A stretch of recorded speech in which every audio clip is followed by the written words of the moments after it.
Ostrzegada Marpolino i zamlčapno budemo postići.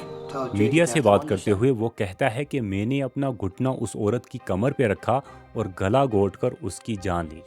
उसका कत्ल करने का तरीका निहायती अजीब और हैरान कर देने वाला था। सिर्फ एक हादसे ने उसे 16 औरतों का कत्ल करने का बहाना दिया, और हैरान कर देने वाली बात यह है कि पूरा ईरान उसे इस हरकत की वजह से एक हीरो मानने लगा।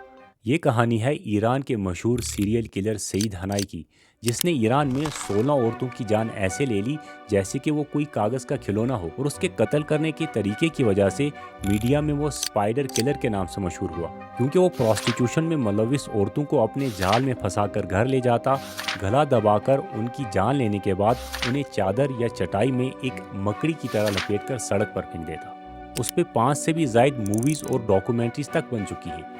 सईद ईरान के शहर मशहद का रहने वाला था, जो कि ईरान की होलियस्ट सिटी मानी जाती है। वो दिखने में एक शरीफ और ज़िम्मेदार शहरी जैसा था, जो कि अपनी बीवी और 3 बच्चों के साथ रहता, एक आम खुशहाल घर की तरह। लेकिन वो अपने बाहर का माहौल बर्दाश्त न कर सका, और सिर्फ एक हादसे ने उसे एक शरीफ इंसान से एक हैवान बनने पे मजबूर कर दिया, और उसके अंदर इस कदर जुर्रत पैदा कर दी कि अपने तीसरे शिकार की लाश को लेकर वो सड़क पर इंतज़ार करने लगा पुलिस का, और बड़े आराम बिना हिचकिचाहट के उसने लाश को पुलिस के हवाले भी किया और अपने ऊपर शक भी नहीं होने दिया। तो क्या था वो हादसा, सुनिए। एक रोज़ सईद अपनी भुरके में लिपटी हुई परहेजगार बीवी के साथ कहीं जा रहा था कि एक टैक्सी ड्राइवर उसे देख के सीटी मारता है। उसे लगा सईद की बीवी एक जिस्म बेचने वाली औरत है, जिसे सईद खरीद कर अपने घर ले जा रहा है। अपने बयान में सईद कहता है कि उस टैक्सी ड्राइवर की उस हरकत ने मानो मेरे घर की सारी इज्जत व शर्म हया रोंद कर रख दी। मुझे अपना आप एक हारा हुआ कमज़ोर नामर्द जैसा लगा, जो कि अपनी बीवी की इज्जत तक को न बचा सका। और इसमें उस टैक्सी ड्राइवर की नहीं, बल्कि धंधा करने वाली उन औरतों की गलती है, जो अपने गुनाहों को बुरके जैसे पाक लिबास में ढांकने की कोशिश में परहेजगार औरतों की इज्जत तक उछाल देती। उस दिन मैंने कसम खाई कि ऐसी औरतों को जहन्नम का रास्ता दिखा, ना कि सिर्फ बुरके जैसे पाक लिबास की, बल्कि उससे पहनने वाली परहेजगार औरतों की इज्जत को भी महफूज रखने की कोशिश करूँगा। जो हादसा मेरी बीवी के साथ हुआ, वो मैं किसी और नेक औरत के साथ नहीं होने दूंगा। 7 अगस्त सन 2000 वो अपने मकसद की शुरुआत करता है, अफशाना करीमपुर नामी 30 साला तवाइफ को अपना शिकार बनाकर। एंड अलोंग केम में स्पाइडर नामी डॉक्यूमेंट्री में छपे इंटरव्यू में सईद कहता है कि उस रात वो सड़क पर अपने ग्राहक का इंतज़ार कर रही थी, भुरके में अपने आप को लपेट कर। ये देख मेरा सर खून से खोल उठा, और मैंने अपने मकसद की शुरुआत इसी औरत से करने का सोचा। घर पे कोई नहीं था, मैं उस औरत को अपनी बाइक पे बिठाकर घर ले आया। वो मेरे घर की दीवार पे लगी हुई तस्वीरों को देख रही थी।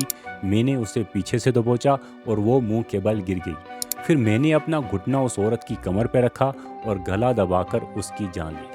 सईद ने पहली बार किसी की जान ली थी, लेकिन कोर्ट में दिए गए बयान में वो कहता है कि उससे ज़र्रा भी हिचकिचाहट नहीं हुई, क्योंकि उसके मुताबिक वो एक डिवाइन मिशन पर था, मशहद के होली एरिया को साफ करने के लिए, जहां ये प्रोस्टिट्यूट्स अपनी नापाक हरकतें कर रही थी। वो कहता है कि उसने 80 के करीब ऐसी औरतों को आइडेंटिफाई कर रखा था, और अगर वो पकड़ा ना जाता तो 150 से भी ज़ायद प्रोस्टिट्यूट्स और ड्रग अब्यूज़र्स को वो मारने से नहीं कतराता। 10 अगस्त सन 2000 मतलब 3 दिन बाद लाइला नामी तवाइफ की लाश सड़क के किनारे झाड़ियों से बरामद की गई, और अगले ही दिन फरीबा रहीमपुर नामी तवाइफ की। इस केस ने इतना तहलका मचा रखा था कि खुद ईरानियन पार्लियामेंट ने ये केस हाईएस्ट प्रोविंशियल अथॉरिटीज़ के सामने रखा, जिन्होंने इवेंचुअली एक स्पेशल स्क्वाड तेहरान से मशहद की तरफ भेजा। आखिरकार 27 जुलाई 2001 को पुलिस उसे गिरफ्तार करने में कामयाब हो जाती है, जब एक औरत उसके हाथों को जख्मी कर उसके चंगुल से फरार होने के बाद पुलिस को उसके बारे में खबर दे देती है।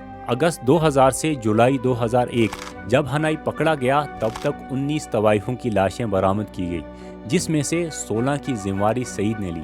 मतलब बाकी 3 औरतों की जान सईद से इंस्पायर होकर कॉपी कैट्स ने ले ली। इन सभी लाशों के गले में स्कार्फ था, जिससे इनकी जान ली गई थी, और सभी लाशें चादर या चटाई में ऐसी लिपटी हुई थी मानो किसी मकड़ी ने अपने जाल को लपेटा, जिस वजह से सईद को मीडिया स्पाइडर किलर के नाम से जानने लगी। पूरा मुल्क सईद की इस हरकत की वजह से दहशत ज़दा होकर हैरान रह गया था। उसकी दहशत इस कदर बढ़ गई थी कि जुलाई में उसकी गिरफ्तारी से पहले मशहद के अंदर पुलिस ने तकरीबन 500 तवाइफों और ड्रग एडिक्ट्स को कातिल से बचाने के लिए राउंड अप करके अपनी हिफाजत में ले लिया था। बहुतों को लगा कि उसके घर वाले खौफजदा हो गए होंगे, لیکن اس کی بیوی اور بیٹے کا ریئیکشن ایسا تھا جیسا کسی نے سوچا بھی نہ تھا۔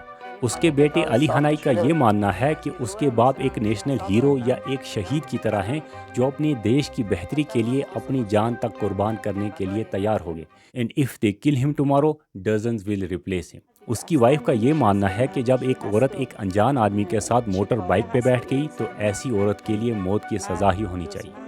وہ کہتا ہے کہ ہر قتل کے بعد میں کرائم سین پہ جاتا اور پولیس کی مدد کرتا لاش کو اٹھانے میں، اور ہر بار پولیس والے قاتل کی تعریف کرتے سوسائٹی سے گندگی صاف کرنے کے لیے، اور اس سے مجھے حوصلہ افزائی ملتی۔ بہتوں کو لگا کہ پولیس ریلیجس ہارڈ لائنرز کے دباؤ میں آ کے جان بوجھ کے قاتل کو ڈھونڈنے میں ڈھیل کر رہی ہے، کیونکہ وکٹمز پروسٹیٹیوٹس اور ڈرگ ابیوزرز تھے۔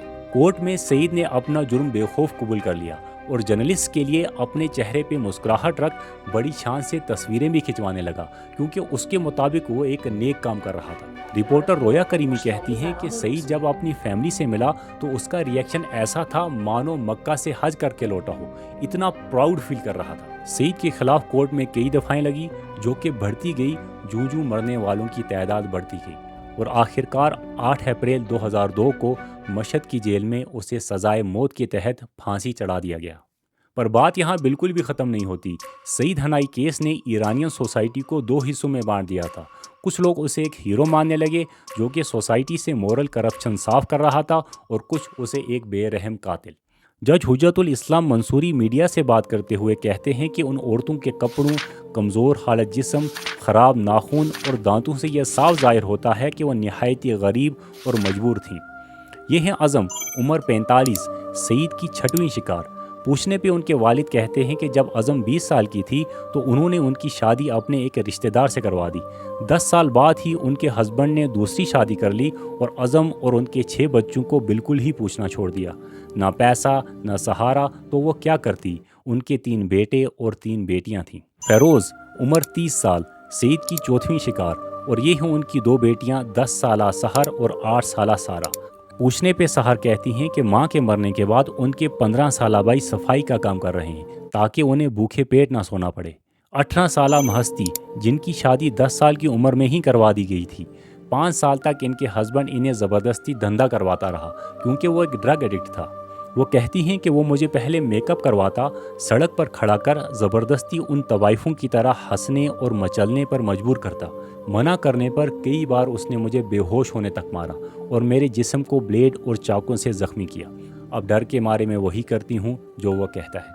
جب ان سے پوچھا گیا کہ آپ کو موت کی سزا سے ڈر نہیں لگتا کیونکہ ایران میں پروسٹیٹیوشن کی سزا سزائے موت ہے، تو مہستی جواب میں کہتی ہیں کہ موت میرے لیے بہترین تحفہ ہے، کیونکہ موت ہی مجھے پھر سے رسوا اور ذلیل ہونے سے بچا سکتی ہے۔ مجھے پھر سے کسی غیر مرد کے ساتھ جانا نہیں پڑے گا۔ ایران میں پروسٹیٹیوشن کی سزا سزائے موت ہے۔ آپ ان عورتوں کی مجبوری کی انتہا دیکھیں کہ وہ کس قدر مجبور ہوتی کہ موت کا سامنا کرنے کے لیے بھی تیار ہو گئی، اور ایک ایسا پروفیشن چنا جو کہ ان کی عزت اور روح تک کو چیر گیا۔ پروسٹیٹیوشن جیسے کام کی کوئی جسٹیفیکیشن نہیں، نہ ہی دنیا کے کسی مذہب میں اس کی اجازت ہے۔ پر کیا بات ہوتی کہ ان میں پھنسی عورتوں کو ہم دھکارنے اور سزا دینے کے بجائے ان روٹ کازز کو ایڈریس کرتے جو ان عورتوں کو اس موت سے بھی بدتر پیشہ چننے پہ مجبور کرتا ہے۔ ایسے روح اور عزت پہ وار کرنے والا پروفیشن کوئی شوق سے نہیں بلکہ مجبوری سے چنتا ہے، اور ہمارا یہ فرض بنتا ہے کہ ان مجبوریوں کو ایڈریس کر ان بہنوں کو ایسے گناہوں اور گندگی میں کودنے سے بچائیں۔